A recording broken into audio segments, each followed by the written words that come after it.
Bonjour les amis, aujourd'hui je vais vous lire le livre par le mois du Ramadan. Cette fois-ci je ne serai pas toute seule, je serai accompagnée par papa et maman. Et je vous laisse avec l'histoire, c'est parti. Au milieu de la nuit, Layla entend un bruit provenant de la cuisine. Se frottant les yeux, elle se lève et descend pour voir ce qui se passe. Layla observe sa famille assise à la table, en train de manger. Un repas à cette heure-ci, au milieu de la nuit? Se demande Layla. Le soleil se lève et Layla aussi, Maman, j'ai faim. dit Layla. Le petit déjeuner est servi, répond maman. Layla descend à toute vitesse, s'assoit à table et attend sa famille. Personne ne prend son petit déjeuner aujourd'hui? Se dit Layla surprise. Au cours de la soirée, Layla est heureuse de voir toute sa famille réunie à la maison. Ses grands-parents, sa tante, son oncle et ses cousins, presque tout le monde est là. Layla est très contente. Elle adore être entourée par sa famille. Mais quelle est l'occasion de cette grande visite? Se demande Layla. À l'approche du coucher du soleil, tous les membres de la famille se rassemblent à la cuisine. Chacun donne un coup de main, prépare le repas et met la table. La collaboration et l'esprit familial sont à leur plus haut niveau. Layla aimerait bien vivre cette agréable ambiance tous les jours. La table est prête et tout le monde est assis. Cependant, personne ne mange. Toute la famille attend. Soudain, Layla entend l'adhan, provenant de la mosquée voisine. Après avoir rompu le jeûne et prononcé le dua de l'iftar, tous commencent à manger en silence. Layla observe sans faire de bruit. Le repas terminé, c'est le moment de prier. Certains vont à la mosquée et d'autres prient à la maison. L'atmosphère est paisible et réconfortante. Layla est très heureuse, mais souhaite vraiment comprendre ce qui est cette occasion spéciale. Plus tard, durant la soirée, Layla va voir son père. Papa, est-ce qu'il y a un événement spécial aujourd'hui? Demande Layla.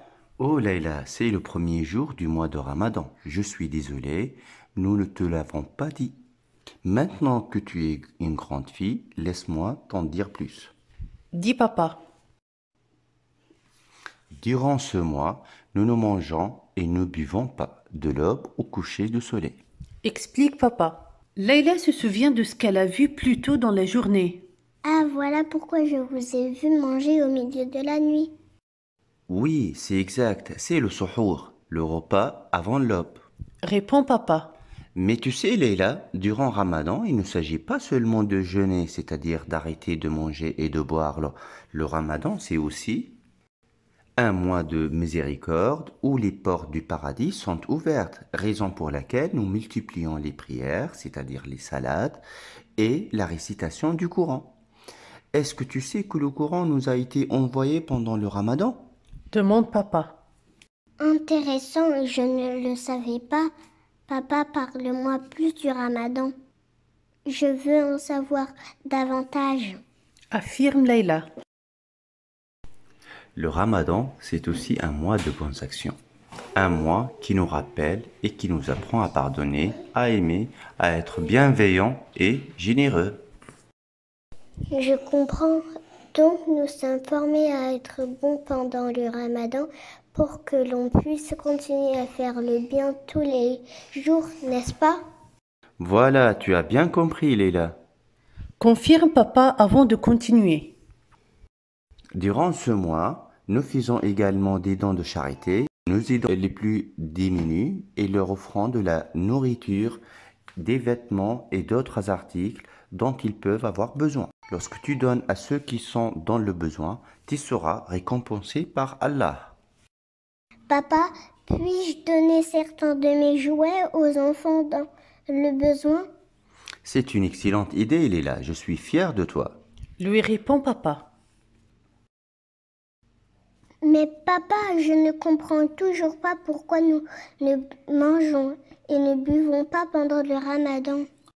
Lorsque nous arrêtons de manger et de boire, nous pouvons comprendre ce que c'est d'avoir faim. Nous devons donc toujours être reconnaissants envers Allah pour ce qu'il nous donne.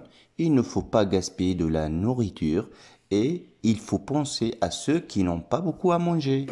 Le ramadan est génial, papa. Est-ce que je peux jeûner aussi? demande Leïla. Bien sûr, tu peux essayer demain. Je te réveillerai pour le repas avant l'aube, Inch'Allah. Mais tu as intérêt à te coucher tôt. Conseille papa, D'accord. Ramadan Moubarak, papa. dit Leïla très excitée. Ramadan Moubarak, ma chérie.